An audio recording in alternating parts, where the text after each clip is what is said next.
Box score. The deflated tone of Geoff Collins' voice and the stone-cold look on his face dimly painted the darkened picture of what his Temple team had just endured for most of the previous 3 hours. A cherry-and-white senior day underdog story just had its fruitful initial chapters dissected and jammed into the paper shredder by an overwhelming force of football nature. "That was a tough loss and we didn't send the seniors out the way we wanted to," Collins said. Tough is just one way to describe the shellacking Temple absorbed at the hands of No. 15 and conference powerhouse UCF, as a 107-second quarter lead evaporated into an ugly 4,519 defeat at cloud-covered Lincoln Financial Field. See observations. The loss dropped the Owls to 56 on the season and leaves bowl eligibility hanging in the balance during next week's trip to Tulsa.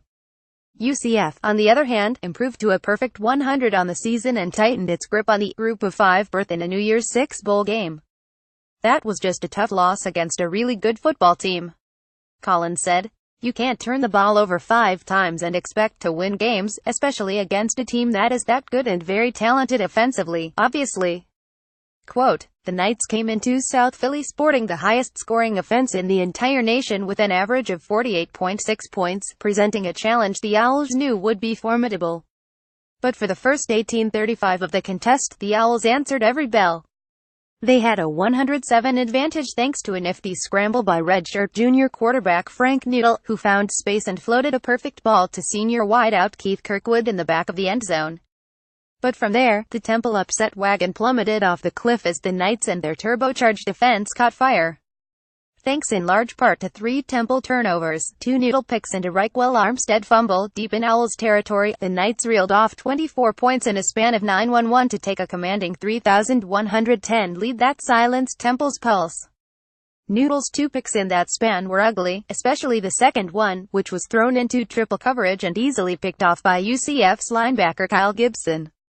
Noodle, who would go on to throw 2 more picks in the second half and 4 total in the game, was extremely hard on himself afterward as Temple's overwhelming theme of mediocre QB play throughout the season lingered on. "I just think I made a lot of mistakes and bad decisions with the ball. It's very uncharacteristic of me," said Noodle, who took over as the starter 2 weeks ago against Navy and entered Saturday's contest with just 3 interceptions on 103 attempts as compared to 6 TDs. "Obviously, I put the team in a bad situation. I put the defense in a bad situation. I didn't play great today.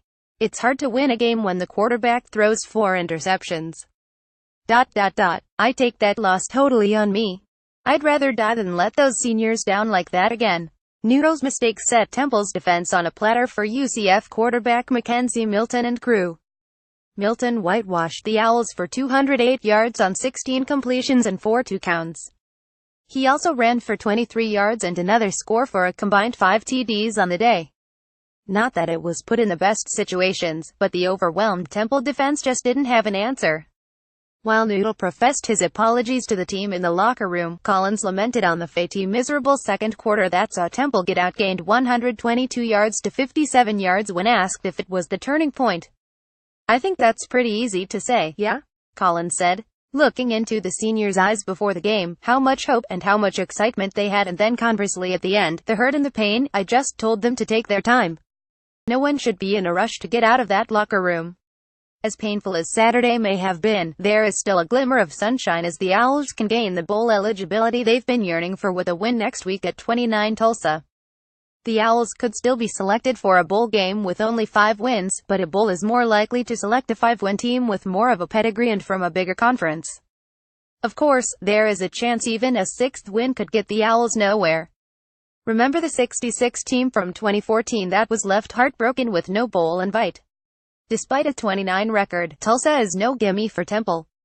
The Golden Hurricanes feature senior running back D'Angelo Brewer, the conference's leader in rush yards for a tailback with 126.2 yards per game and 1,262 total rushing yards.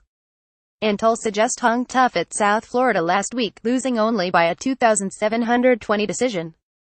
The Owls say the page has already been turned to Tulsa and they know what's at stake.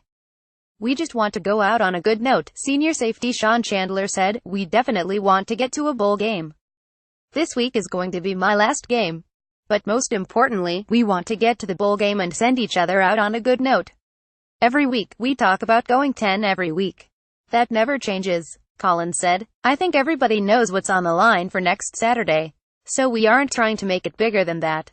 Quote, "Seniors say goodbye." Saturday marked the last home game for a studded senior class that includes Chandler, DeSherry Finch, DB Artrell Foster, WR Adonis Jennings, WR Keith Kirkwood, DL Jacob Martin, FB Nick Sharga, and DL Julian Taylor. One more win will give this group of seniors 32 wins, which would be the most for a class in school history. One-handed Wonderouch star linebacker Shaquem Griffin is an incredible story of perseverance and triumph. Born with a painful defect that left burning sensations shooting through his left hand, Griffin had that hand amputated when he was 4 years old. But he never gave up on his football dream and overcame all obstacles to become one of the premier defensive players in the nation. He starred on Saturday with 3 tackles, a forced fumble and a beautiful over-the-shoulder interception. An amazing talent and story.